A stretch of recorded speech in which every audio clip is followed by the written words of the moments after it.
WrestleTalk. Look, okay, I don't want to start this show off on a we're net. already going. Yeah, I literally said to you, Dan, "Are you good?" And you just kept looking down. I was reading. I was like, "Oh, he's doing a bit." No, I was reading. I was just not prepared for my job. Okay, all right, hold on. No, Do you want me to go to the start screen? No, you can go. The people can pretend they didn't see this. Yeah. This is fine. All right. Collectively, Mission Impossible. No, Men in Black. All right, okay, you ready? We just do this. So I don't want to start off on a negative, you guys. I don't want to, because I thought this was a fun episode of Raw. Oh yeah, big time. Ultimately, I thought this was a really, really good episode of Raw. Captain 3 stars over here thought this was a 4-star. You found an extra star. I found the extra star in this. That. Turns out it's boats. Yeah. But I thought this was a tremendously fun episode of Raw. But it's not like, I'm not going to call it the best Raw of the year. No. And when I was kind of looking back on things, I'm like, what would we talk about? Really, I wanted to just talk about the Viking Rules match because it's the best thing in WWE. It is better than the Bloodline. But the thing that kind of struck out to me, because I was looking, I was like, all right, what's the general populace talking about this show then? And the thing they're talking about is Cody and Brock. So I thought, well, there we go.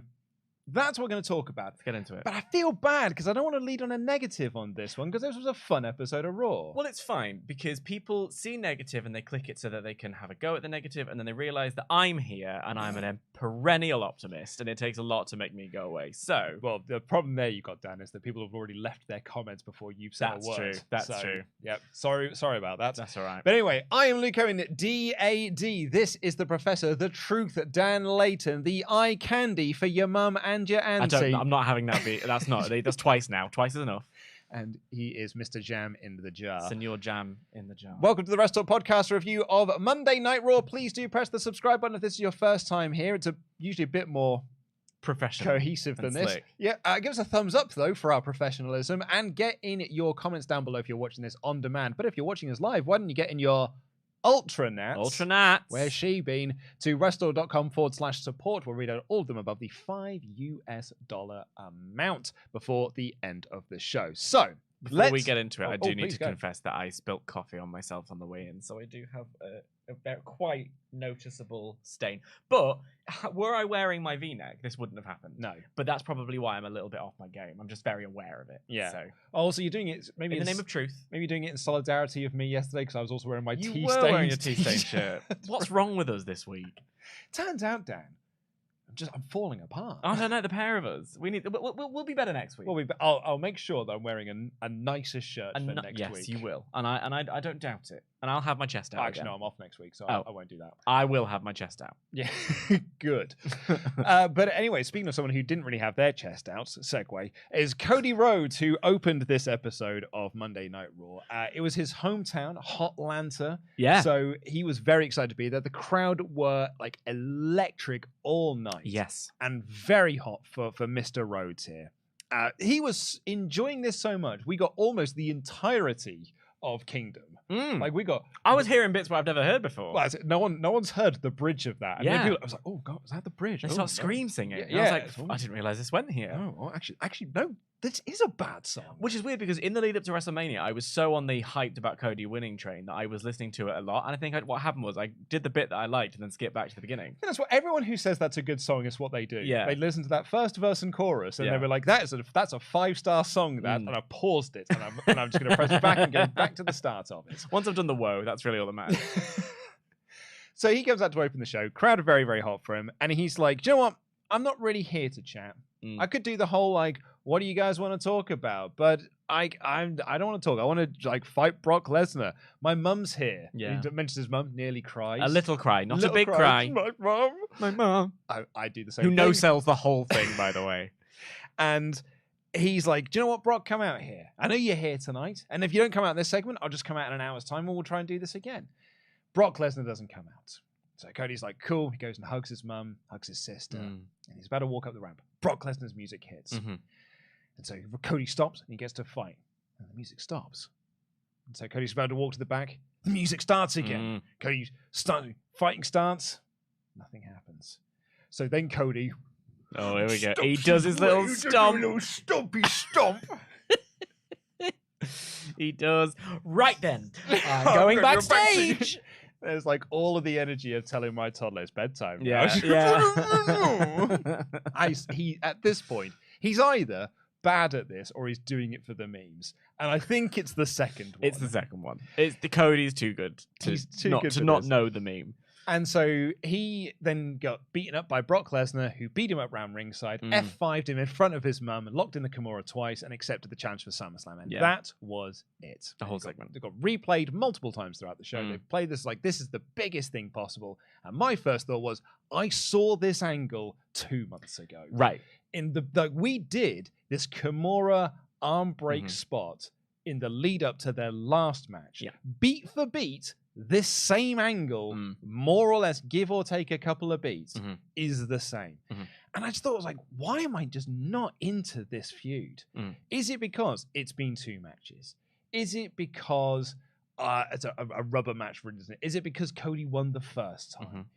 Or is it just because I just think it's stale? Like, for me personally, I think this has gone past the point of being an interesting feud because we're doing the same angles we did week 1 of this feud, which was the Raw after Mania 4 months ago. Right. I hear that. I do. I mean, I'm still on the train, but I think that's more because I'm on the Cody train than anything else, and I'm just like enjoying him having this profile. I think what is really interesting to me is that they kind of presented us with a better angle for this show. I think the problem is the rivalry and the competitiveness isn't stale, but because they've rehashed the exact same thing twice, that's why you're feeling a bit underwhelmed. I think so, yeah. And I think the way they fixed it was what they said, which was, I'll be here the whole night waiting for you. And if what they'd had was Cody Rhodes say, all right, well, if not now, whenever you're ready, mate, and have him throughout the show going out and going around and finding bits and bobs, and had, you know, maybe in the middle, welcome back to Raw, and Kevin and Corey are having a conversation, but oh, hang on, what's this happening? Without his music playing, Cody's run to the ring and saying, I'm still here, waiting for you at the start of each hour, whatever. And then have it literally be after the match with the tag team match that would close the show, having Cody come out and be like, hang on, you said you were going to be here. You're here. You're booked for tonight. When they announced this show was going to be in Atlanta, and I was like, oh, great, it's Cody's hometown. They're going to do something big. What they did instead was give us something kind of that we've seen before. And even though I did absolutely love Cody's, I'm assuming, nephew yelling F you Brock in his face. Yeah. And I did like his mum just going, you suck! That was quite entertaining. And there was a moment in the ring where he's holding the Kimura on and Brock is upside down staring at the mum, and he kind of looked a bit unhinged, a little bit like, you know, remember when Bray Wyatt used to do that? And I was like, oh, I like that little visual. Unfortunately, you are right. It is something that we've seen a bunch before. And I think it's not the best use of your Brock Lesnar. Yeah. Your one Brock Lesnar being in the arena, because he only works for one segment.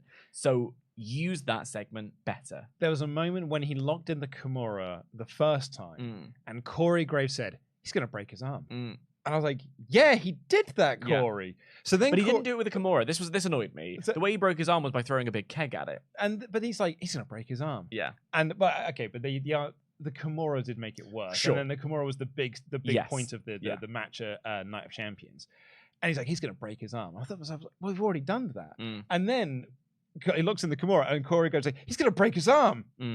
Again. Seconds ago. Yeah. And like, it's the again right there, where it's like, yeah, we are just, this is a bit Command Z. Like, Control V, Control Z. Control C, Control V. Control Z is undo. I was undo. Yeah, you're right. Sorry. I forgot what my own gimmick was. I was so busy trying to work out, because I'm a Mac user now, what Control is. But yeah, I used to do my old gimmick on the SmackDown reviews was Control C, Control V. And that's why I got confused, because I was going to try to say Z, but I'm trying to say V. Yeah, no, it's Z. Z, because we're British, don't you know? Like that famous wrestler, Commander Azeds. Sure. Control C, Control V is kind of what we got on this. And I really thought we're going to get something a bit different this time round. Yeah. And maybe that's on me, that I thought, you know, we're going to try and do something a bit different in Cody's hometown. But what we did is the same thing. And I don't know. So I wanted to kind of like pose it to the audience. Like, is this stale? What I've seen is kind of like a bit of a mixed reception to this. Like, I mean, someone said there, it's like, we haven't had it for this long. They've been feuding for like 4, getting on for 5 months. Here's the best way to do it. Sami Zayn and Kevin Owens celebrated 100 days as champions. It was 2 days after that we got the initial start of this feud. So we have been having this for 3 months, 98 days. It's 98 days. In which time we got a nice little break with the Dominic Mysterio storyline, which I really enjoyed. We put that over a lot. I actually did like the Backlash match, and I liked a lot of the angles that they were doing in the lead up to that. I think this was always what was going to be, and I think the fact that we've known this has been signposted that we were getting a 3-match series that would culminate in a big match for SummerSlam has kind of made it so that we're all aware. And I think there is something about that awareness of it that we all go that makes us as the people who spend all of our time analyzing this kind of go a little bit, we go stale quicker with it. You know what I mean? The other sort of argument that I was being presented to. So thank you very much. Mod Mothers put a poll up. Mod Mothers always one step ahead. Yeah. Some people earlier in the chat were saying like, well, people are complaining about there's no story here, which there isn't really. There is no story. There was one story in this Cody Brock feud, which is Cody doesn't know why Brock attacked him. And that still has not been resolved. And I think further to that, I don't think they're doing that story anymore because that has not really been brought up. No. The last few times of this feud. Like the storyline going into Night Champions was the arm break. I don't think there's been much in the way of a promo from Brock. No. So really what we've got is Cody come out here and be like, why have you done that? And then being like, I'm mad that you've done that. And now the story is, I need to just get you out of the way. I need to prove that I can do it because I've done it, but you've done it already. But exactly, that's the problem. He's already done it because he beat him on his first try. Yeah. And it's almost like, I think, if I'm not wrong, is it the case that after he beat Dom, he was like, and now I need to go back to Brock Lesnar? Well, or did Brock come out and have him a go? No, because after the Dom thing, he was like, the only reason we had the Dom feud is because he challenged Brock to show up. He said, and he didn't. So he's like, well, I need something else to do. So I'm going to have to, did the thing with Dom. And actually, Dom started on him. Yeah. But yeah, it's like there is no driving force. There's no driving force. There's no advancement in the story. The argument that I just heard earlier was people say, well, there's no story, but they liked Forbidden Door. I was like, well, I don't think we can compare those Not things. at all. Those are two very different prospects. Absolutely. One of those is a super show, and the whole point of a super show is to pit the top stars from either one to see who is the better of those two. That's the only story that you need for a super show.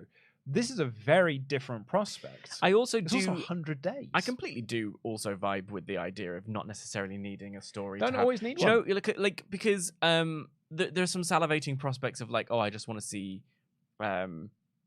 Drew McIntyre getting involved in the Gunther thing was interesting because he just like not as in not presently, but like the most pre-WrestleMania one was because it was like, there you go, big bashy lad. Yeah. I don't necessarily always need a hard story. But there was a story at 90 days. There was a story there. Which was Sheamus and Drew. Like it was really the war because it was Sheamus angry at Drew for stealing his moments. That's true. But I just mean that if we did just get Drew and Gunther, I wouldn't be complaining about it. I think that here it's a thing of like, Cody versus Brock, I'm not going to complain about it, but we've had it twice. And now it's like, okay, since we are going to do it, and also it's different to Forbidden Door, this is weekly episodic television with two people who are here, one of them every single week, one of them is obviously a special attraction, but we know Brock Lesnar. Like we it's not like, what might Brock Lesnar in a WWE ring look like, which is what some of the Forbidden Door mystique is. This needs at a baseline of a story to go through. 100 days in, I think you need to have something a bit different. This felt, do you know what this felt? First draft. Yeah, I mean, even that, it felt more like we've written down the names Cody Rhodes and Brock Lesnar and we need to have a match at SummerSlam. And here's the thing, I'm excited for the match. I'm not bored of these people on the screen, so... And do you know what? Because it was in Atlanta, hot crowds. Yeah. And it got good heat. Yes. So you can't argue with that. Yeah. For me personally, watching it at home, I was like, I'm ready to move on to the next thing. It's more wanting Cody to get... I think that's why I like the Dominic storyline so much, was Cody had his own thing to get his teeth into, and he seemed to be really enjoying himself. Do you know what I could really do with? What? Discord effing off, asking me to update my username on it or something. Yeah. It's like, make sure you get the username you want. It's like, I don't care, Discord. Stop asking me. Speaking of, please do get in your UltraChats because we track them through a Google Doc that is linked to us through Discord. That's my segue. WrestleTalk.com/support. Get in your UltraChats. We'll read out every single one of them above the $5 And please also get involved with the poll that is currently running live. It is swinging in one direction. more than the others. So we will have the results of that poll very, very shortly. So make sure you, top of the chat, go and vote in that. Charles Berg kicked things off to say, the moment Cody introduced his mum, I knew Brock was going to kill him. Last guy who has his mum at ringside was feeding with Brock was Zach Gowen. Also loved the unintentional comedy of Seth being hit by a chair flying into frame. Fun show, 4 out of 5. Jam that jam. Cab says, fantasy booking. Why Brock is after Cody? Heyman is behind it. He's paying Heyman to keep Cody away from Roman, but Roman doesn't know this, and we'll see this as Paul not having faith in him, causing him to turn on Paul. It also gives a path to Roman Cody too. That's actually been pretty much since day one of this feud. A few people have presented that as a potential thing, like this is a Heyman decision. Yeah, I do quite like that.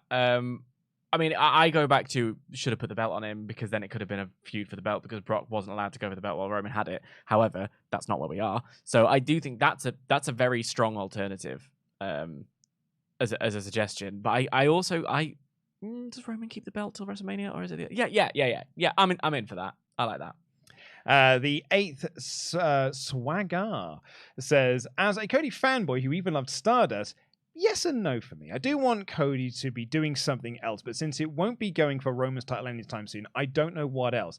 At least he's still near the top of the card and will beat Lesnar. Well, here's the thing I would say. I think doing a third Brock match is a good thing. That's a great thing to do. It's a perfectly simple rubber match format. Yeah. Do I think that Brock should have won the first one? Probably, yeah. But I think you can do a 3-match series with these 3.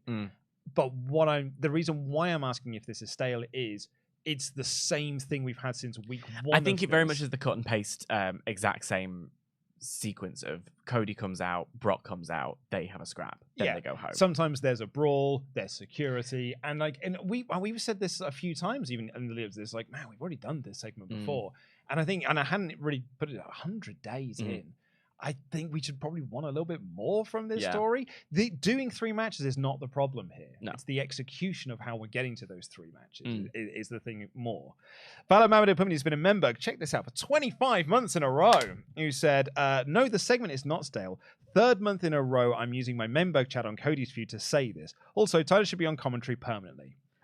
Don't agree with you on that last one. Yeah, but I've got some things to say on that. But also, look, I'm a massive Cody fan, and again, I think that's the thing. Again, it's the you can have these stories go for a while and them not be stale. Like the Bloodline story isn't stale. It's a case of doing the same thing over and over again. And I think I just think as a creative, when you're sat in the writers' room and you know you've only got Brock Lesnar for 1 segment, even if you know you've only got him in the beginning segment, you've got to do something a little bit differently. Brock Lesnar shows up and takes the check and goes home, right? So you got to do something for the fans because he'll do whatever, right? I don't know. Jake WCW said, I, for one, blame Vince for Cody the Brock being stale. If he hadn't used that veto star power card for Money in the Bank, this one might have been over by now. The only answer is a submission match next week to complete the rivalry and build to something else at Summerfest. Honestly, if you'd have booked the submission match probably the week after Money in the Bank, rather than trying to drag this out for another few weeks. Yeah, but Brock doesn't wrestle on Raw. We remember when we thought he was going to wrestle on Raw, and then he didn't. That's how this all began. Oh yeah, that's the tag match. Crikey, so long ago. We were in a different studio. We were halcyon days. It was. This one comes from Kid Cudi. Sorry, that's why people say like, "Oh my god, the time's going so fast. Who could possibly know?" And then like, it doesn't. Time snakes by. Kid Cudi here says, Luke, why have you always got to be a Debbie Downer? If you want stale, try Tony Khan's booking of people that don't fit his target demographic. Let's talk about that for a little bit. But Cody and Brock are fine. They got this on site that I love to see. They are fine. Yeah. But I think we should ask for a little bit more. I think they can deliver better than fine. That's exactly it. Yeah. Like, I think they can deliver. And also, like, you're being the Debbie Downer here saying they're fine. I think they're on the ascent. Yeah. I just think this angle's stale. Yeah.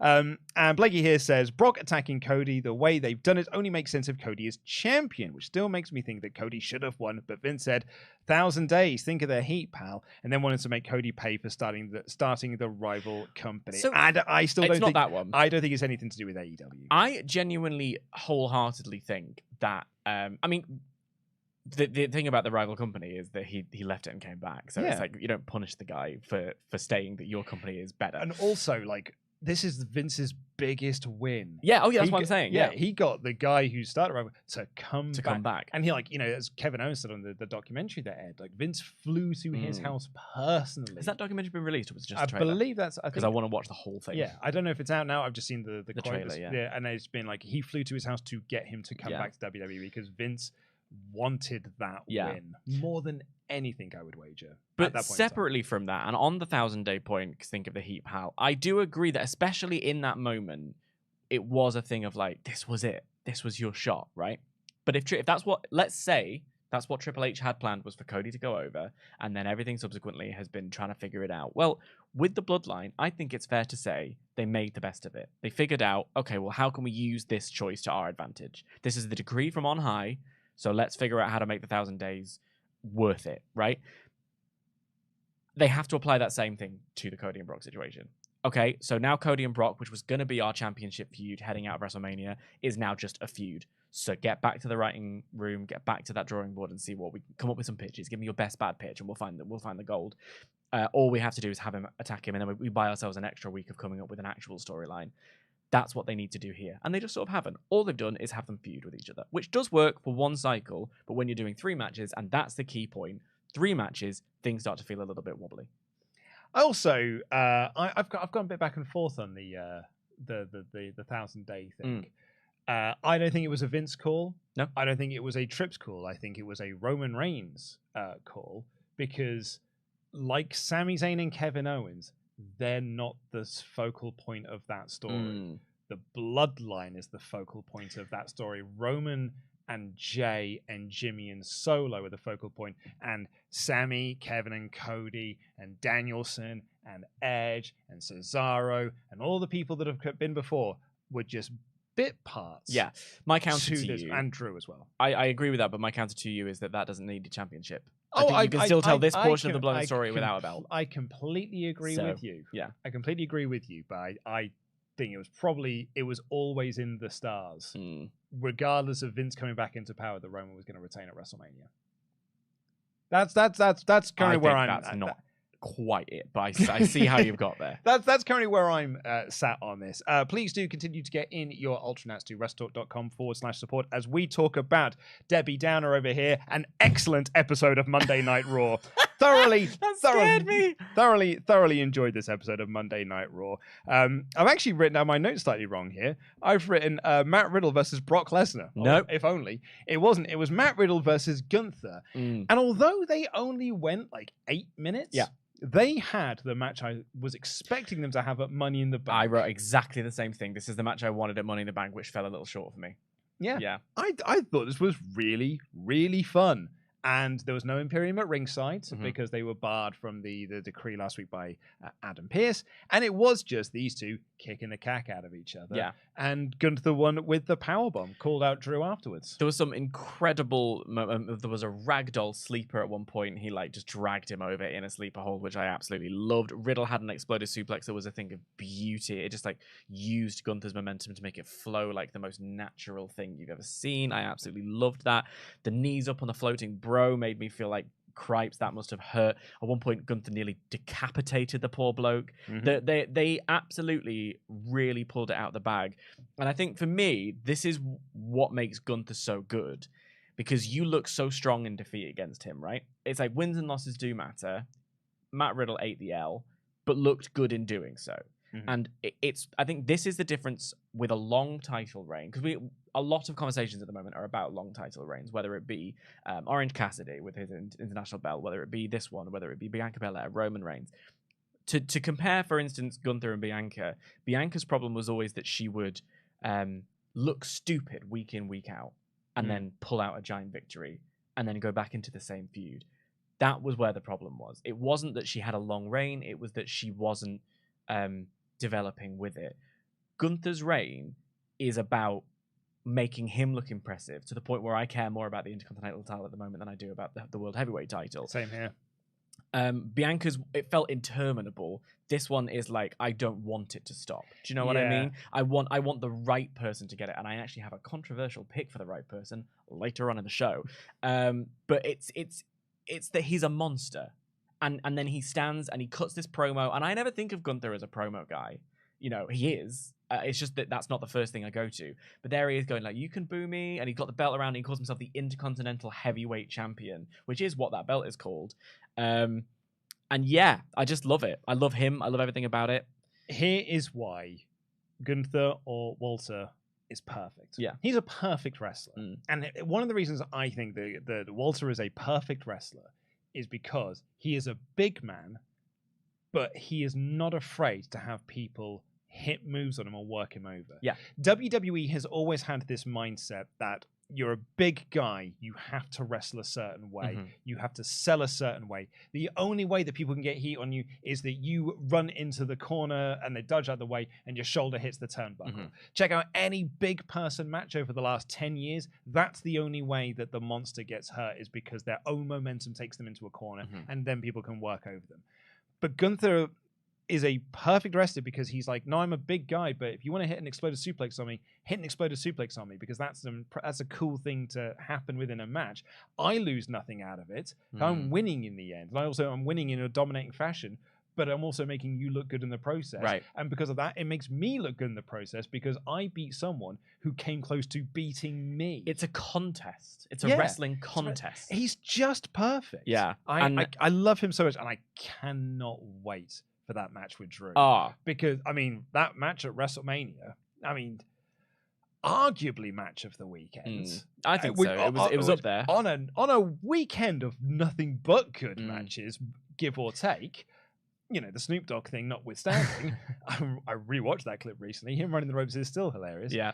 But that triple threat was just insanely great. There's a reason that, spoilers for those of you who haven't seen it yet, but Adam posted his list of favorite Intercontinental Championship matches ever, and Gunther is twice in the top 5 within the past year. And it's because the matches are great and the stories are built great, the performances, but it is the performance of it as well that gets it. A note, I did the maths. Honky's record is up the week after Payback. Yeah. So it's 2 more pay-per-view cycles. You got this one leading up to SummerSlam. You got Payback, and then I think it's by the time we get the Raw after Payback, that is when the record will have been broken. So expect that to be your story going forward. Yeah, Triple H's big thing at the moment is setting new records. Yeah. So, I mean, and again, there's somewhere it's like record for record's sake. There's records for pettiness sake, like Nikki Bella being the Divas champion to get it out of AJ Lee. Like, there's some petty records, and there's somewhere it's like, no, this title reign is earning it. Gunther is nearly at 450 something days, and he deserves it. I did see an argument to take the belt off him, though, and it is an argument that I do agree with, which is it is hysterical that it's the Honky Tonk Man record. Like, that's the joke, is that this record is held by the Honky Tonk Man. The whole point of Honky Tonk Man's record is that he loses it in 5 seconds. After holding the belt for so long, he loses it in 5 seconds. Like, the joke is he's the guy with the longest thing. I love jokes. I love banter. That's not funny. Put it in the bin. Gunther to win forever. I'm not saying I completely agree with it. I'm saying that I can see the argument for keeping it on the Honky Tonk Man because it's fun. Like, the joke is it's the Honky Tonk I can see the argument, and I would point at the door and silently tell you to leave my writer's room for making it. Well, speaking of people, I'm pointing at the door and telling them to go. Not Kathy Kelly interviewed Liv Morgan and Raquel Rodriguez.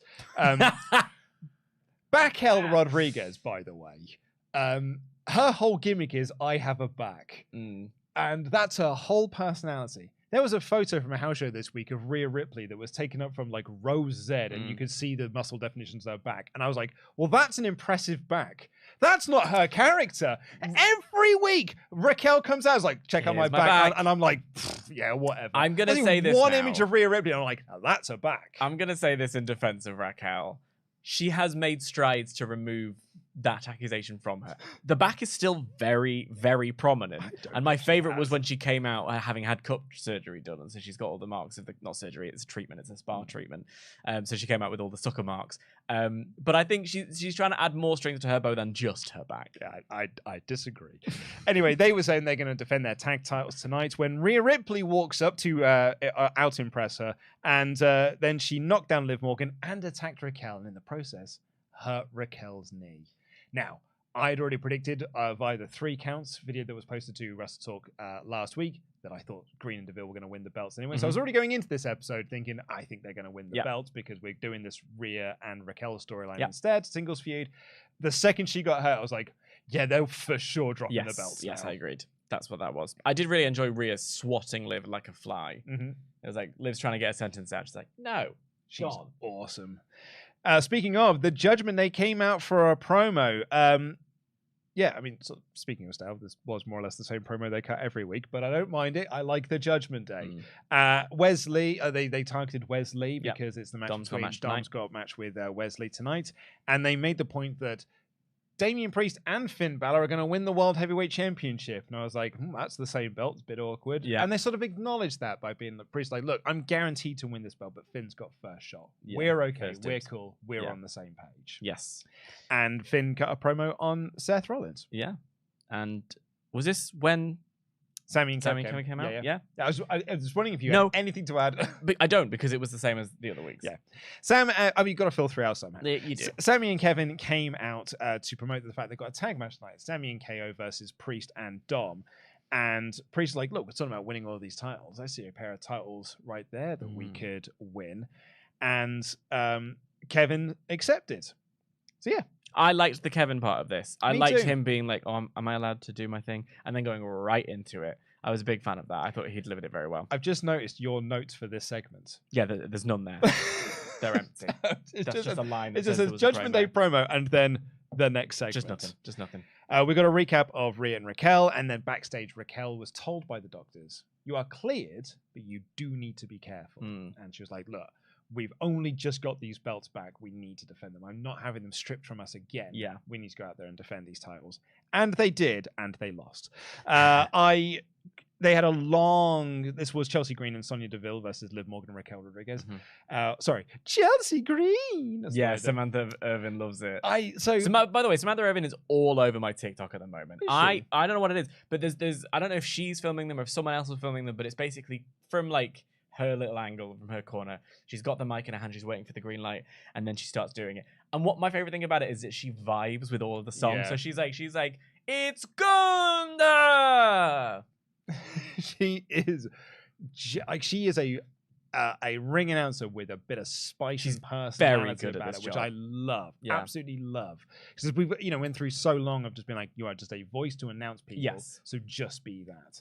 Like I think that a lot of wrestling companies have got stuff from this. Funny enough, I was thinking about this morning with Samantha Irvin. A friend of mine who was a ring announcer for a wrestling, quite a few local wrestling promotions around my area, also wrote Bob Holly's biography and Al Snow's, and if I remember correctly, but don't quote me on this one, if I remember correctly, Hornswoggle's. I think those were the 3. So nearly the full job squad there. I think those were the 3 biographies that he sort of co-wrote along with them. But he used to make the point to me that he couldn't understand why there was no personality in ring announcing. So when he would do it, he would always be like introducing people in different styles, in different ways. I remember going to a show once where the local promotion's like firm favorite was set to win this battle royal. Like the whole thing was he was going to win this battle royal, and instead a comedy character won it instead. And I can't remember the guy's name. This was not a great thing. He was a parody of an Italian, essentially. It was an awful stereotype. But he was something called like Johnny Pizzarano or something. Great. But he is like, and the winner of this match is Johnny Pizzarano? Yeah. As opposed to just being like, Johnny Pizzarano! That sort of thing. Yeah. And he was like, I think you need more of that within wrestling. And it's always stuck with my head. And now Samantha Irvin's here, and I'm like, oh, this is what Ross was telling me like 15, 20 years ago. She does a very good job. I also think... I remember one of my favorite calls was Tony Chimmel once when Big Show was doing his secret. I've remembered this for 20 plus years. When he was doing he wanted to be on SNL, so it was showing off all the different characters that he could play. One of them, I think it was Shonen the Barbarian, and he comes out and he goes, "From parts unknown, weight unknown. Bet you haven't heard that in a while. It's Shonen." And I remember just finding that's just quite funny. I think a little bit of spice here and there is quite good. And Samantha Irvin does a great job. Big Show, I just want to be entertaining. Yeah, that's exactly what he said. It is, yeah. What a feud. Great match with Kurt Angle at Backlash 2000. Yeah. And he comes out as Hulk Shogun. The Showster was quite fun. I enjoyed that. Very good. We should just talk about Backlash 2000. Anyway, Samantha Evans, delightful. So this was Chelsea Green and Sonya Deville versus Morgan and Raquel. Long single crab on Raquel for a while, but then Liv got in with a very good hot tag. Ran wild. Yep. And they had a great near fall off the Oblivion. They then took out Raquel Rodriguez and had Chelsea Green hit the Unprettier on Liv Morgan, but she kicked out. But then they took out Raquel for a second time, hit another Unprettier and the running knee to score the win. New tag team champions. I thought this was really good. Yeah. It went 5 minutes. It was a proper like punk song sprint. We've only got 5 minutes, so let's just do the final third of a much longer match, and we'll just go straight into the near fall section. I wasn't as high on the finish purely because I really liked Sonya at one point breaking up a pinfall from Liv by absolutely running through her. Yeah, it was brutal, and I really enjoyed it. I thought that when they'd taken Raquel to the outside and then hit the Unprettier, there was because Sonya had done a right hand on Liv. I thought that should have been the finish because what happened was then we essentially got that put again, and I was like, oh, that feels a little bit like putting over the baby faces. Yeah, she managed to get a kick out of your finish or whatever, but getting it twice, so I understand.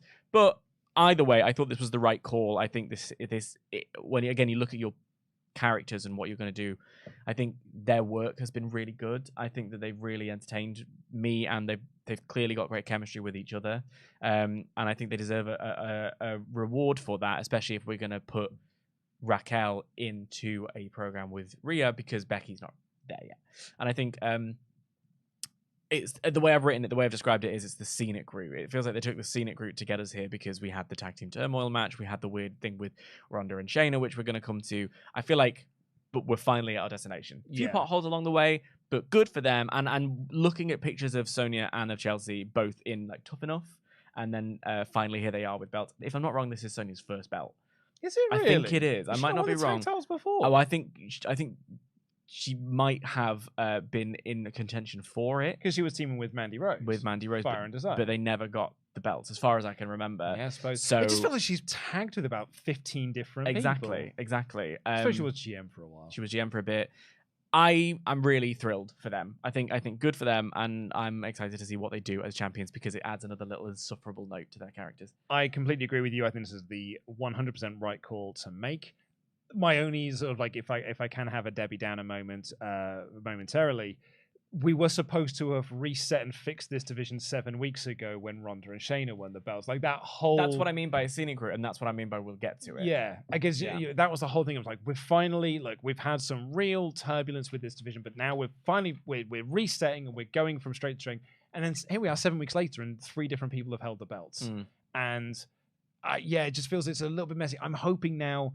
Because it looks like Raquel and Liv are getting out of this division because Raquel and Rhea is probably the SummerSlam match, and based on what happens in the main event, we're going to get Rhea and Liv on TV in the lead up to this. But it kind of only really leaves Caden Carter and the other one, and we watched them beat them in 90 seconds flat last week. There's Alba week. Fire and Isla Dawn. But they're on the other brand. Well, the tag team titles can go wherever they want. But why didn't they just win the belts then? If you're going to split up Ronda and Shayna, why didn't they just win the belts? I'm not saying I don't agree with you, and we'll get to it. But I that's what I mean by scenic route. I think the plan wasn't for this. I think the plan was for Ronda and Shayna to have a bit of a run, and then something came up with Ronda where she's like, I'm doing my hard out, and so they've gone, okay, well, again, let's make the best of the situation. So they made the best of the situation this way. And whatever. Scenic route, it was wonky. I didn't like it. I like these 2 as champions, and they can go wherever they want. So allow them to. Yeah, you're absolutely right. Yeah. My only, and this might just be me being a bit paranoid because I've been watching this women's tag division now for a number of years, and I do think Sasha and Naomi were right. It felt like they were teasing dissension between Green and Deville because during the Saxton interview, Chelsea kept talking over Sonya, and Sonya looked at her annoyed. And I was like, oh, don't tease dissension between them now. But maybe I'm just being paranoid because I've been here before where a tag team win these women's tag titles and immediately start showing dissension. And I was like, no. I felt like we were just starting to get on solid ground here. I'm hoping I'm wrong. So that's that. We then got this Sexton sit-down interview with Seth Rollins. He talked about how Balor's earned this shot. And maybe he will grant it. But there's a lot of people who've earned their shot. Kevin Owens, Damian Priest, Drew McIntyre. All of a sudden, Finn Balor walks into this room. They're like in a locker room setting. Balor walks in. and like your cool supply teacher, he wants to really get down the level with these temporary students that he's teaching for today. Turns the chair around backwards, be like, guys, I'm not like these other teachers. I'm like you guys. You know, what are you vibing right now? What are you listening to on your Walkmans? And and they cut a very serious whispering. They did promo. Yeah, I like a whispering promo. Oh, and I thought that these two gave some really good performances. Yeah, because Seth's like, you've got to stop living in the past. And Finn's like, I'm very sorry if people listen to this on audio medium, so probably on the Jubilee line in that bit just before London Bridge where you can't hear anything. And he's like, I'm not living in the past. I'm living in the chaos. I hated that line. I like that line. And then Seth's like, I'm living in the chaos sounds like a thing I'd buy on a button at Hot Topic. I'm living in the chaos sounds like my old MSN name from when I used to go through a phase where I was trying to be emo, but I wasn't. I'm living in the chaos sounds like a tattoo that someone would get if they frequent grunge bars. I didn't like the line. I didn't. I liked it. I don't know why it worked for me. And Ron's like, I know exactly why it worked for you, because you are all the things that I just listed.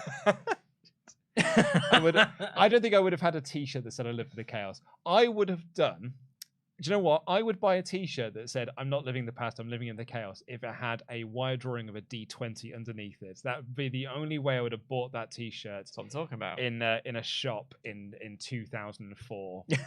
Camden Market. Yeah, Camden Market probably would have been that would have been the only time I would have bought a t-shirt that said I'm living in the chaos. And it very specifically has to have a D20 on it. Okay. Methinks the ladies will protest too much. But the promo itself I really enjoyed. Yeah, because like, you know, Rollins turns to him and is like, this title's bigger than you. It's bigger than me. I was like, that's not. It's not that way. It's currently not bigger than anybody. And then they were going to sort this out. Balor walks away, but then attacks him before leaving and tells him to make the match.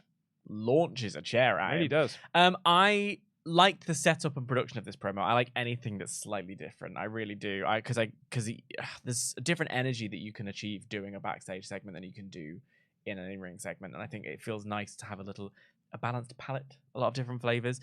My only critique here is that I just wish this wasn't the same story as Money in the Bank. Like, I guess. It's just the idea of the setup to Money in the Bank was that you took everything from me, and now it's like you took everything from me, but it's SummerSlam, and that's where we did it. Yeah, it's kind of you've already done the. Yeah. It's been 7 years since SummerSlam. And I'm not even critiquing them doing Money in the Bank. I mean, make this being like that's why I did like him being like, it's not about your little vendetta, and him being like, no, it's not. I like that part. I just would like for it more to be like, no, I still haven't got mine yet on you specifically, and I got distracted from that, and I want that, and la la la. I think it just felt like a rehash. I still think Finn's going to win. I think Finn's going to win as well. I think Priest is going to cash in on him afterwards. I hope it's the main event. Oh, hello. So, up next. Yes! Here we go. Yes! Guys, this is what we all came for. Phone your friends. Tell them to tune in to the podcast because this is the time that people want to be tuning in for. Match of the year, baby. Yeah, I mean, screw FTR versus Bullet Club Gold. Gold. Best tag team match I saw all week. This is the best tag match of the week. Thank you. And nothing is going to top this. This will be better than Blood and Guts. Yeah. This will be better than anything that is done by. I mean, look. G1 Climax, keep it. And the Viking Rules. The tag match at Slammiversary with the returning Eric Young and, lest we forget, a run in by A1. The band who sang Shake on Me. They did actually run in. Yeah. Like, that was a real top contender for match of the year. But then we got this. Yeah. But if I may. Don't start bad. No, I'm not starting Don't bad. Debbie Downer on the Viking Rules match. I am not starting bad. I am starting funny. Okay. Because I've actually shown this to a few people in the office today. Right. We've all had quite a giggle at this. Because I've seen a few people be like, oh, Titus O'Neil should be put on commentary permanently. No, shouldn't. Yeah, and I really don't think he shouldn't. And here is evidence bit number 1. I can't remember what they call those things now. Exhibit A. Exhibit A. Here is Exhibit A. Corey Graves, at the start of this match, when Alpha Academy made their entrance, it's before the Viking Raiders made their entrance, turned to Titus O'Neil and said, Titus, you consider yourself an expert when it comes to Viking Rules matches, having faced the Viking Raiders. And Titus looks at him and says, well, I wouldn't call myself an expert. I've never had a Viking Rules match. We just had normal matches. Improv's about saying yes, bitch. Just go with it. Just say, yeah, I faced the Viking Raiders a lot, but This is a whole new ball game. What are you doing? Because then there was a moment where like Corey literally did this. All right. Corey said, and this is a direct quote, "Oh, okay." Yeah, do you know what it was gonna hang him out to dry? Titus Worldwide, more like Titus local convenience store. Furious. It wasn't yes, and it was no thanks. It was no, not even no but. It was just no. No. End of. No thanks. I'm not even gonna give you. I'm gonna give you nothing. It was. I watched this like 5 times this morning. I rewound it just to make sure I was like, did I hear this right? Yeah. It's like you call yourself an expert when it comes to. No, I wouldn't call myself an expert. And Corey Graves says, "Oh, okay." Oh, okay. It was delivered with all of the intonation of you've just seen someone you haven't seen for 10 years at a house party. And you're asking them what they do at the moment. They say, "Oh, I work in finance." You go, "Oh, okay."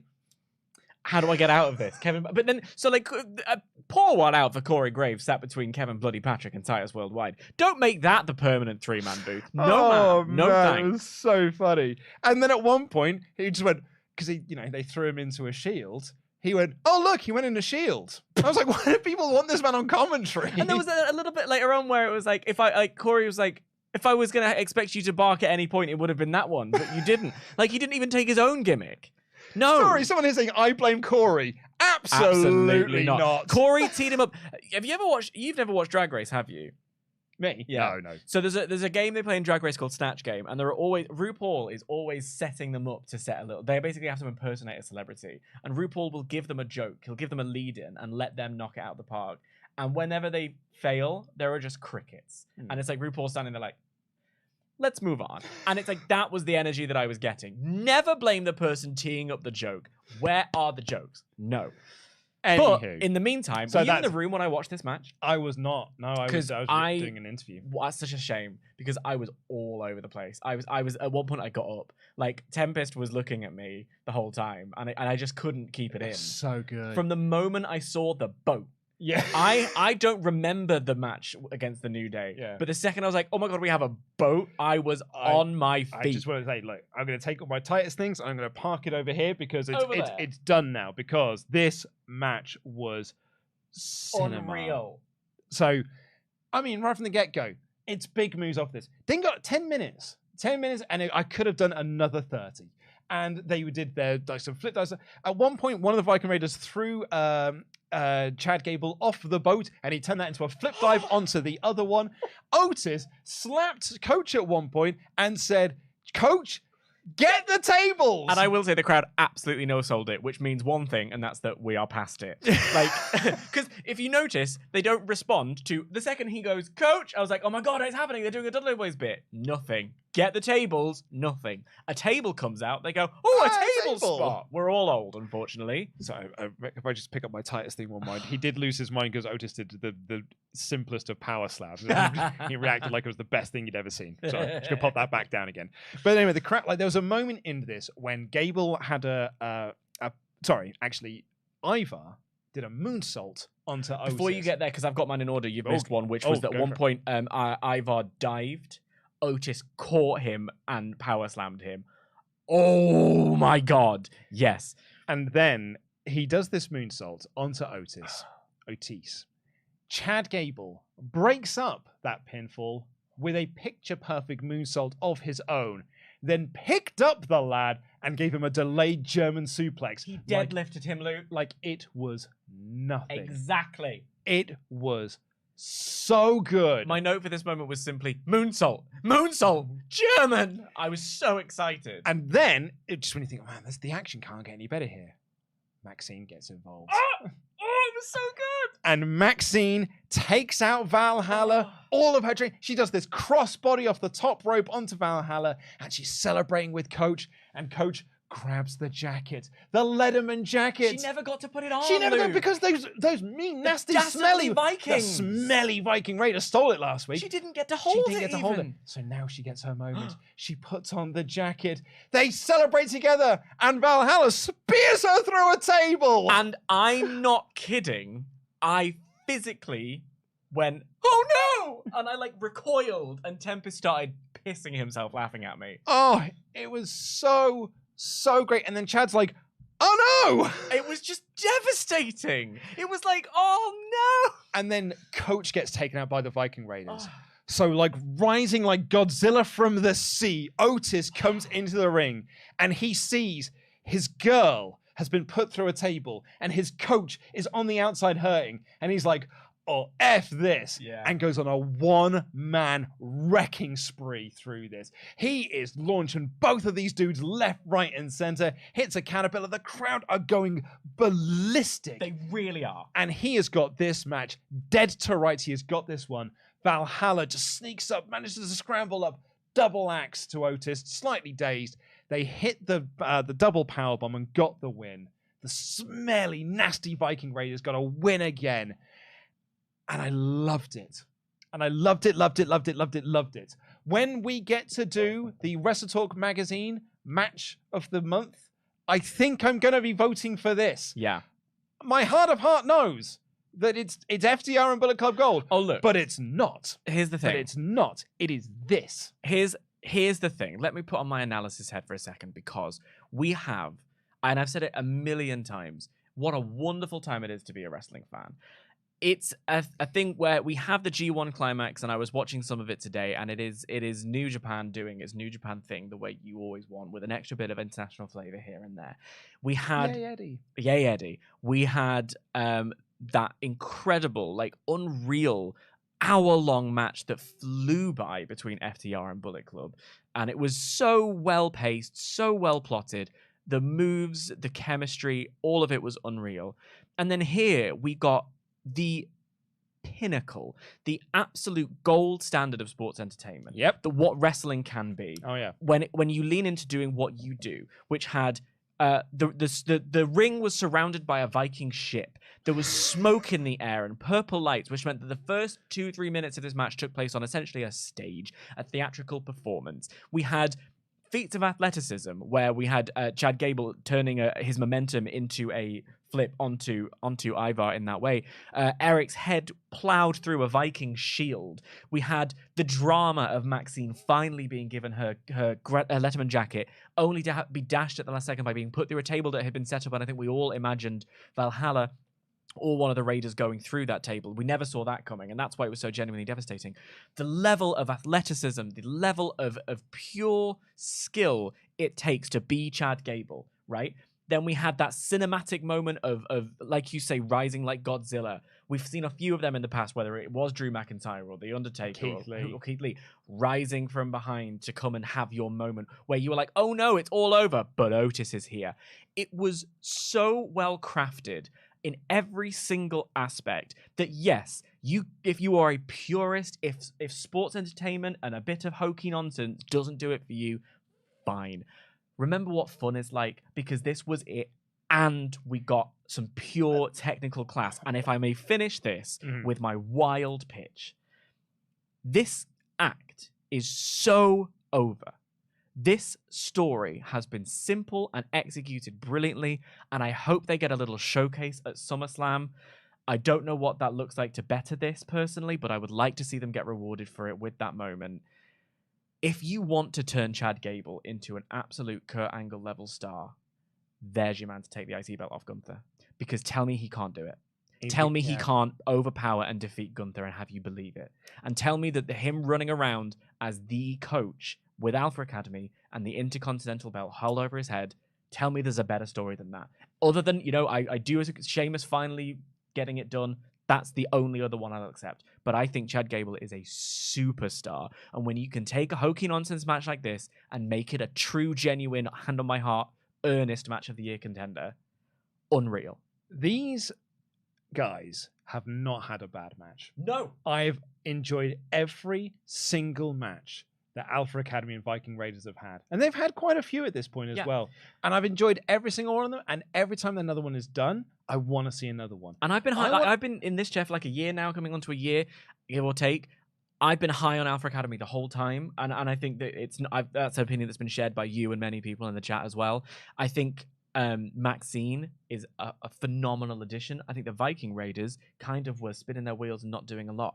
But their presence in this storyline is what makes it. It's raised their stock, something fierce. And I can't give nothing. I have to give them so much credit for it because they were doing nothing and now they've made themselves essential. Yeah. It's brilliant. I want a 6-man at SummerSlam. Yeah. That's the match I want to see. That's the match I'd be so stoked for. Is a full strength Alpha Academy, full strength Viking Raiders. Put them in a big silly gimmick match At the opener. Fine. Yeah, at the opener, yeah. On the pre-show. Yeah, even And they need to they get deserve it. and a way to really cap off this feud. I wanted something big out of this because I absolutely love it. We don't do feud of the years in our award shows. I would be voting for this quite highly. And it's important to have a mid-card, lower card feud that has this level of energy. Like, do you remember Too Cool and how much people love seeing Too Cool do their thing? How much people love the Hardys and the reason the 2000s is the early noughties is such a pinnacle of wrestling is that every element of the show had it. Like, you'd send Too Cool out to warm up the crowd, they'd have a good time. You'd send out the Hardys and Edge and the Dudley Boys and Christian, and they'd have a great match in the middle of the show. And then you've got your Rock and Austin. These guys are doing that. Yeah, the crowd were electric for this. Going back and watching those 2000s Raw in the year 2000 is so fascinating because you can see that they still got this idea of we're a touring company, but they did the same thing on every show, which is like we'll put Too Cool out there to have a tag match against whoever it is, or like one of Too Cool or whichever it's going to be. They'll have a tag match. It's going to go 30 seconds and it'll end in a DQ or end at whatever it is. That's not the point. The point is the dance. The point is they put the sunglasses on Rikishi and they do the dance and the crowd goes wild. That is their only purpose. Yeah. And it worked every time. And we still talk about them. And this is the other thing. I don't think that tag being in a tag team is a demotion.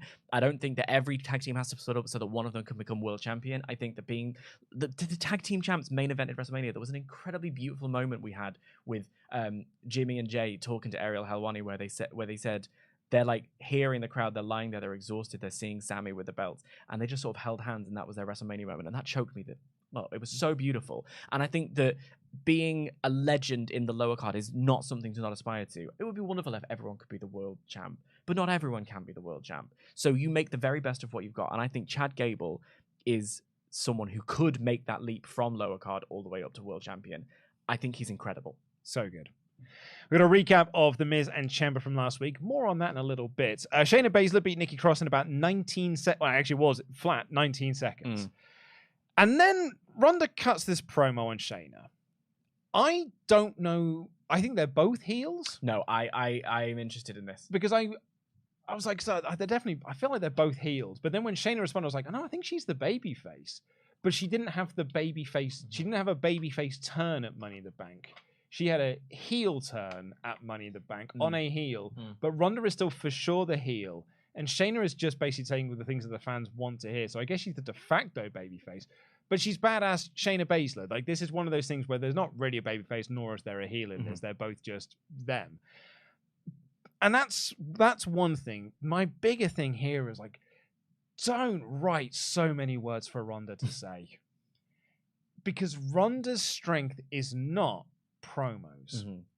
And if your strength is not promos, don't give her 3 paragraphs to say, because what she does is say it as quickly as she possibly can with no emotion or intonation, because she's just trying to get through it before she forgets what the words are. She reminds me of acting classes when you're sort of watching people who are just learning how to act, and they're not acting, they are just reading lines. They're just saying lines that are stored in their head. And it's like there's no emotion, there's no passion here, because she's just so focused on what's the next line, what's the next line, what's the next line.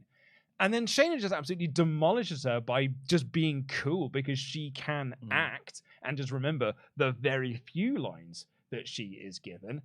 And yeah, I kind of felt bad for Ronda in this one a little bit, because I was like, this made Ronda look awful, and I don't think it's her fault. I don't think it made her look awful. I agree with you in some of that. I do. I mean, you're 100% right. She's not the best promo in the business, and that was always, literally from day one, has been her sort of weak point. Literally from when she walked out and pointed at the sign, there was something a little bit day one acting class about it. I don't think it made it look awful. Perhaps that was my fault, because I was behind a little bit, so I was skimming through these promos on a slightly faster speed than I would normally like to.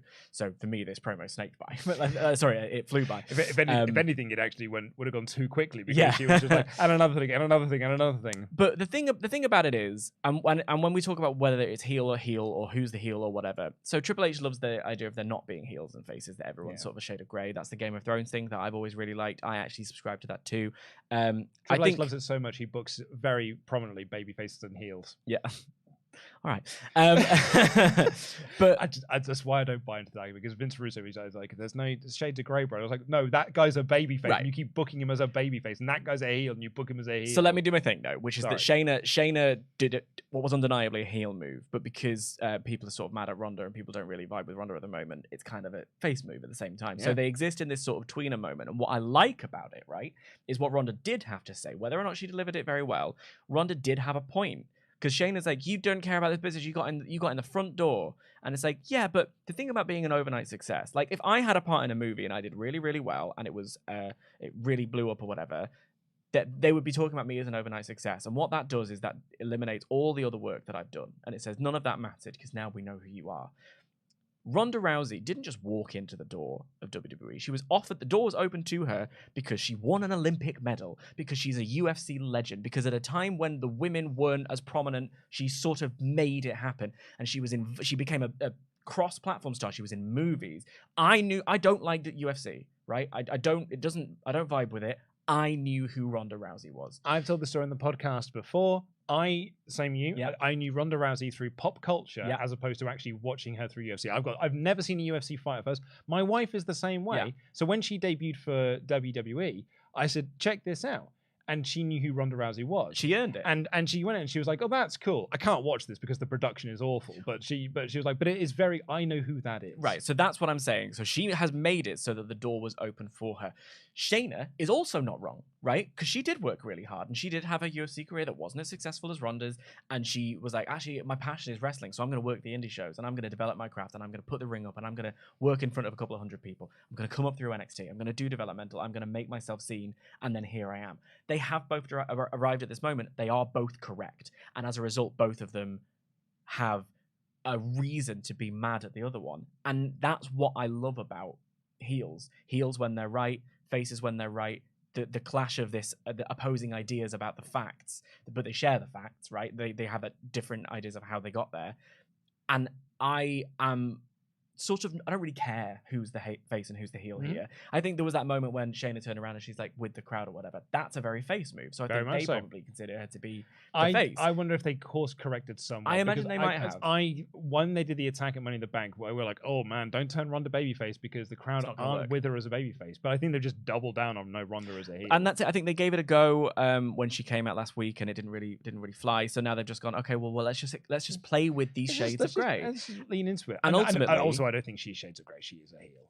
Yeah, but what I'm saying is that she's kind of right. So like, how would she's telling the truth and she does work hard? Heels could be right. Sure. Whatever. We're not going to agree on the shades of grey. That's fine. My point is, I think it's great and I like it, and I don't think this promo is awful. And I think that actually they're bringing something out of each other that we haven't seen from Ronda in a while. And as a result, I'm excited to watch them batter each other. I am excited for the match. I do not think this segment worked because I think I think the content of the promo is fine. It's Ronda's delivery of that content, because it's what you needed was almost to condense this down or do this in a different way. So she's not doing it with a live mic, so you can edit around it. So she only has to remember certain bits of it, and then she can act her way through those small bits of it, as opposed to just remembering a huge page worth of dialogue. That's playing with the format to suit what you've got. Exactly. Yeah. You know, it's hiding the weaknesses, accentuating the positives, and I don't think that's what this segment did for Ronda Rousey. I feel more a little bit that you using it to your advantage, like for instance having them do training promos, like they're training of each other, like or whatever.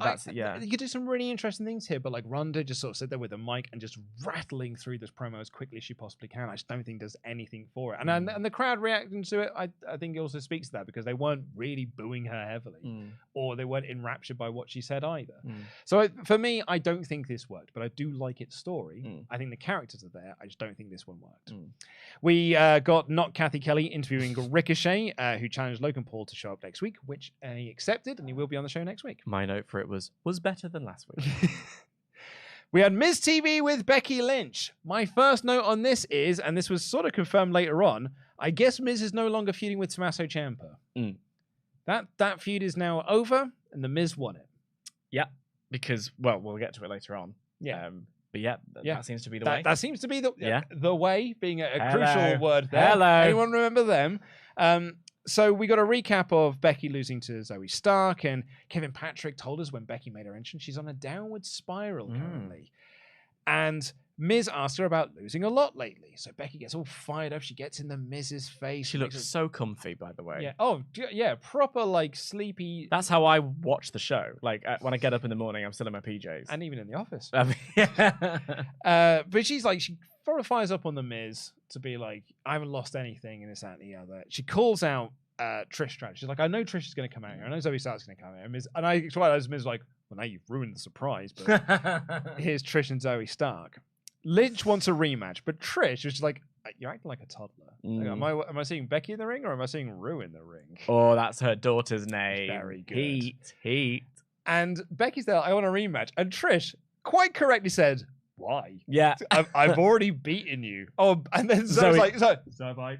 And she was like, good point, actually. Yeah. So is she. Yeah. Why are we even here? As far as I'm aware, this feud's done and I won. See ya. But actually, do you know what? There's only one thing that is left to be done here. I do need you to thank me for all of you. So it's time for you to say thank you, Trish. And Becky sort of works this into a way to convince Trish to give her another match at SummerSlam with the stipulation that she's got to face Zoe Stark. I think it's happening next week.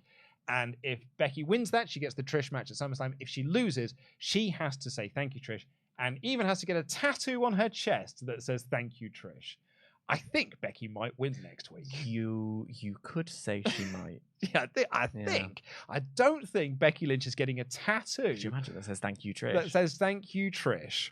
Can you even get it done tastefully? I don't know. I don't think so. Yeah. Trish likes impact font, doesn't she? So hey, I thought this was a good segment made better by its performances. Yeah, my only fear with it is that by having Becky beat Zoe, you undo the good work you did by giving Zoe the win. Do you know what I mean? I thought it was good that Zoe got a win. Yeah. It was on the Ascension. I think it's maybe a little bit undone. I don't really care. Also, I think I sort of felt like, am I going to get a return in this segment? And we didn't. And I wonder whether or not Lita's popping up again next week. I think, Lita's at SummerSlam. Yeah. And you did the tag match at Payback. No, a little tag match.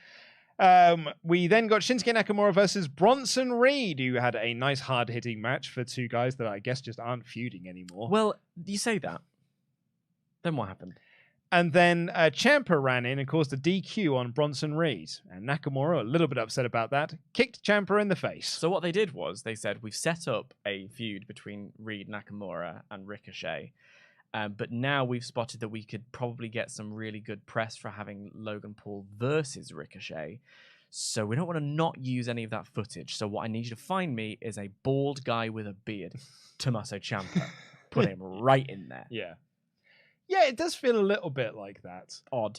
Because I read it, I was like, man, Nakamura just feels directionless at the moment. Because he was involved in this three-way feud. Yeah. But then was in Money in the Bank and didn't really have a great showing at Money in the Bank. Well, I mean, he had an okay showing at Money in the Bank. But he didn't have any of like the standout moments like a lot of He's other not people what I remember from it. No. I think him and Santos Escobar are in the same role. Yeah. Just like, I know that they were there, but I couldn't tell you the big spots that they had.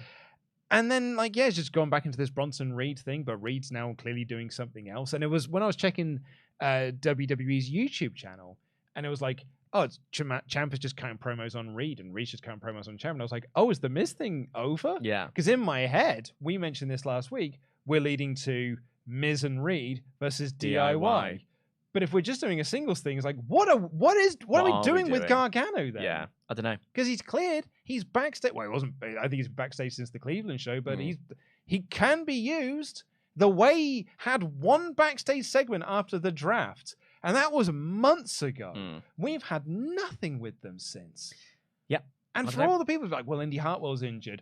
The other four aren't. Yeah. Like, you could do something with the other four of them, and you can do backstage segments even with an injured person. Even on 2K23, if someone is injured, you can have them be the subject of a call-out promo and still have them featured. It's an odd one. And it again goes back to my thing of not wanting to be a little bit over the top, like not wanting to be like, are we booking ourselves into... If we fantasy book and then go, well, they didn't do that thing we wanted. They haven't telegraphed Johnny Gargano. We just heard that they're going to do it, and they haven't. So what? No, I push back on that. They did. The promo that The Way did was all about Ciampa's coming back, and he was going to one time. They did it twice, I think. They were going to welcome Ciampa back because Johnny Gargano did it before The Way got back together. Right. So he had a segment with Candice and Dexter where he was talking about. I think he almost done a couple of times where he's coming back. and they were worried about him tag teaming with Ciampa again. They never said Ciampa's name. I only remember but that they were happening certainly once. alluding to Right. it. And then they had the segment with the one segment they've had on TV, where again they did he's coming here. I want to bring him into the family, and they're like, I don't think we should do that. Right. Okay. So they did allude it, but much like the why is Brock Lesnar attacking Cody Rhodes, I think they've just dropped that story. I guess we'll see. Yeah, I guess. Yeah. I guess we'll see. And I know people will be like, I think it's just probably Vince. And could be. Could be. Probably why JD McDonough's not on TV much these days. Anyone remember Odyssey Jones got called up? I think you're lying about this person existing. I don't know if that's a real human. You say it every week, and I just go, yeah. And then but there's a voice in the back of my head that goes, is he just pranking me?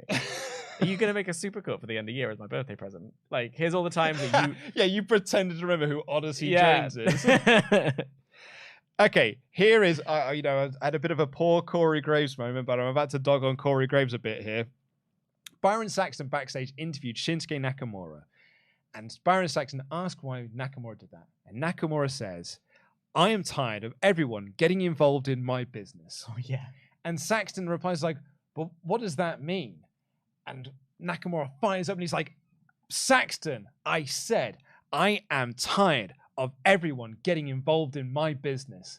And it cuts back to Corey Graves, who says as deadpan as possible, Nakamura is tired of everyone getting involved in his business. And that means, and I was like, oh, I thought you were going to do a joke there of being like, in Superbad, where the first scene with the coppers and they're interviewing the cashier who's got her exams and she's freaking out about her exams, and she runs off and he's like, sounds like apparently someone's got some exams. That's what I thought. That's what I thought Corey goes to do. It's like, sounds like he's tired of people getting involved in his business, but he was saying earnestly. He's like, earnest. Nakamura is tired of everyone getting involved in his business. Like, I know, I just heard him say that twice. It was very silly. And then we've got our main event, Kevin Owens and Sami Zayn versus Judgment Day. People are like, wow, Raw's a really hot product at the moment in terms of ticket sales, that is. This week's show was sold out. SmackDown show sold out. Like, Raw every single time is like selling out. And you're like, I wonder why it is. Cody Rhodes, it's Seth Rollins, and it's these two. Yeah.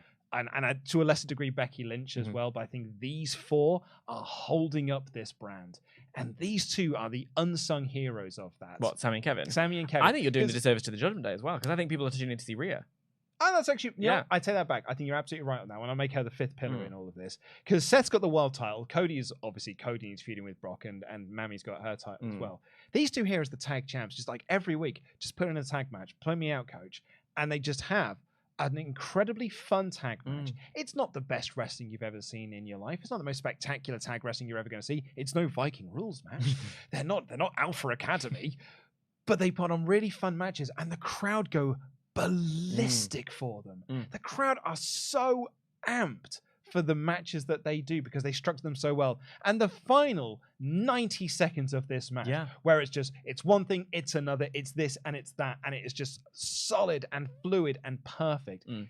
This was so much fun. Yeah. And I had a great time with it. I think when you are able to set up a sort of twisty-turny closing sequence where, like, there was a minute where I actually genuinely thought, oh, maybe Judgment Day are going to win this belt here, and then you've got all four of them holding belts and the briefcase, because there was a second where, like, I think it was Sami was out of the way and that Rhea was being the difference maker, and I genuinely thought, like, oh, they could just do it here.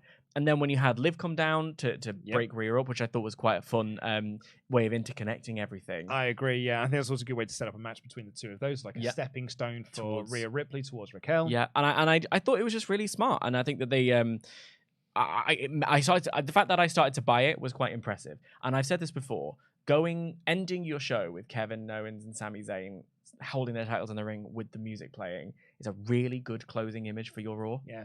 And I'll see it anytime. And it looks like it's a fun party atmosphere to be a part of. I want to buy a ticket to go and watch so I can see one of these tag matches. I completely agree. Yeah.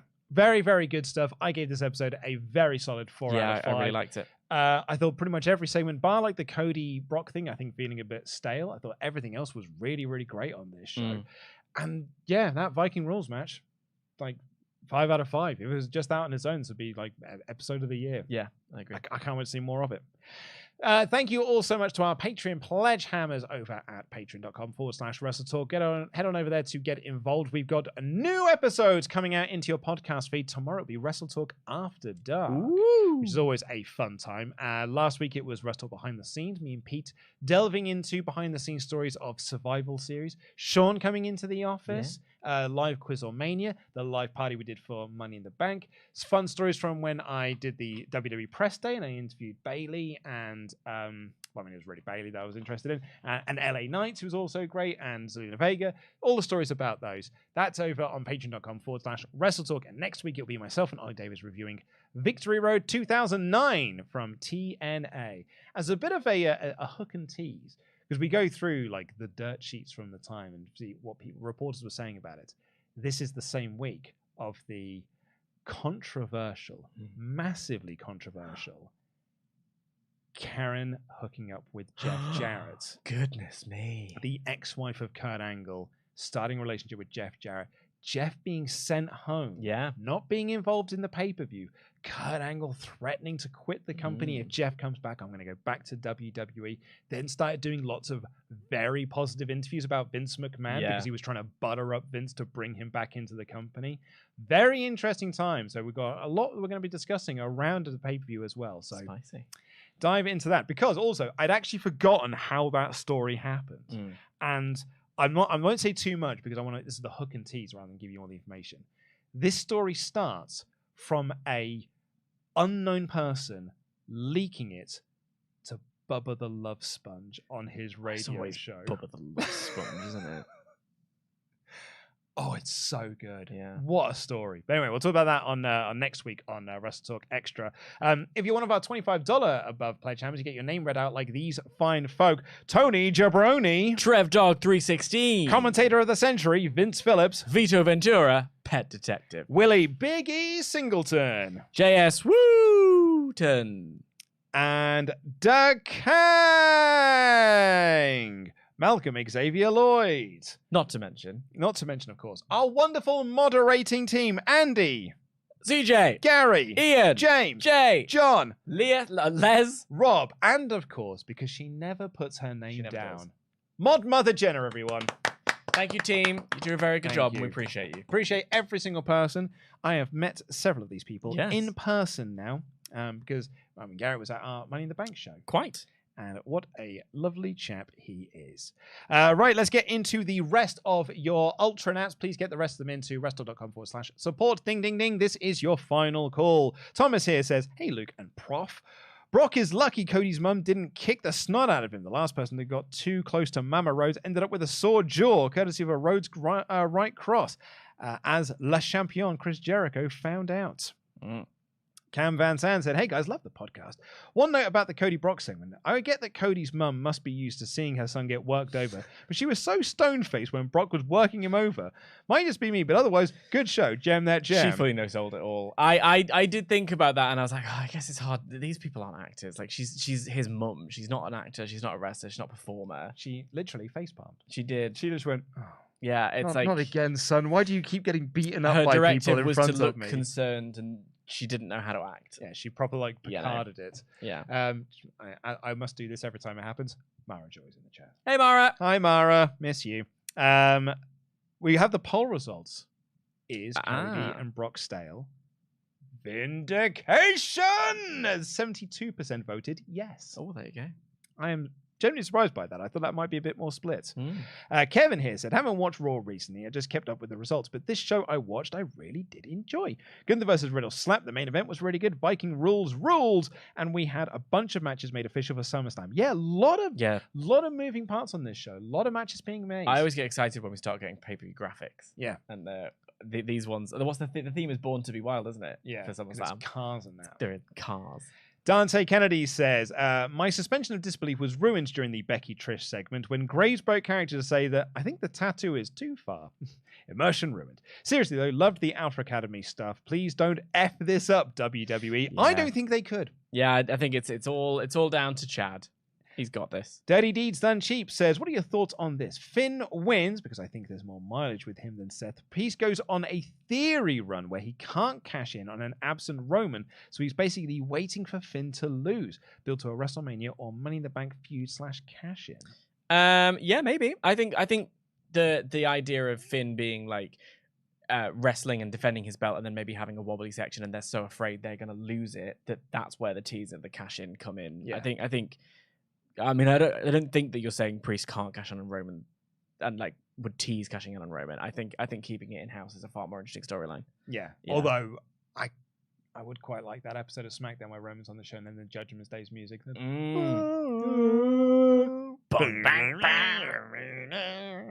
then he walks out with his briefcase. Yeah. Quite fun, actually. This I love. I've pre-read this, but I want everyone to know that I think this is a great idea. They really missed an open goal. This is Dirty D's Done Cheap again. They really missed an open goal in having one of Trish's stipulation be that if she wins, Becky would have to bark like a dog. Yeah. The same thing that Vince made Trish do all those years ago. That is interesting. I do like that. And Dirty D's Done Cheap here says, I think that would have added more heat than a tattoo. And I completely agree. The tattoo did feel weird. It didn't feel like I didn't even go like, wow, how gross. It just made me go like, eh. That's quite fun. The idea is like you've got to go through the same thing that I did. Through. Yeah, that's true. Oh, I love that. That's such a good idea. Edgar Carrasco has been a member for 19 months in a row. Said Raw was cool. I think Sonya finally deserved it. Also, I know I buggered the Raw after Mania yesterday. Was my birth? I know I buggered the Raw after Mania. Yesterday was my birthday. I don't get it. I know. I know I booked the Raw after Mania. Yesterday was my birthday. Happy birthday, Pete. Happy birthday for yesterday and for your birthday. Sammy Boy has said, really missing main roster doing on location scenes. It's what makes some of the NXT stories so compelling. Everything is backstage or in ring. I mean, a tribal family dinner or Brock attacking Cody at home. You want cinema? Do it better. Women's tag is New Japan 6-man. I don't get that. It's just belts just swap around. I see.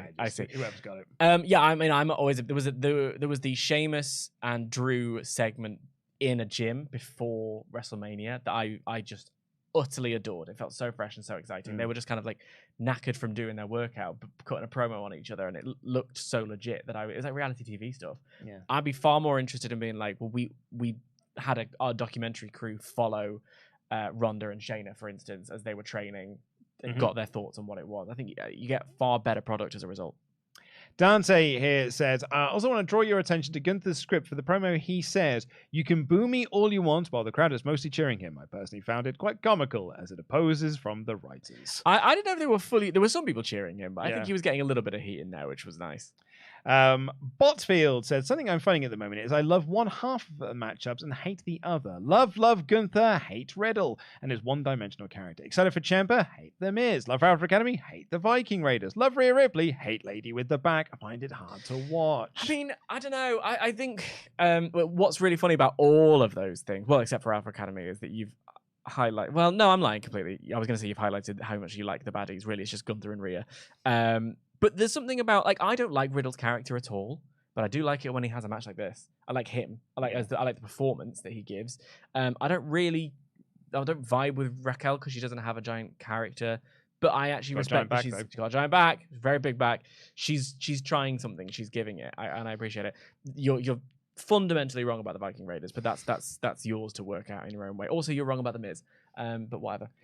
We have got our official Raw ratings from you, our loyal viewers, and it is 2% thumbs down, 23% in the middle, and 73% thumbs up. I think that's quite well earned. I think that's a very well earned. I had a very fun time with this episode, and also enjoyed watching Raw. When I said this episode, I meant this podcast because I just had a fun time chatting with you.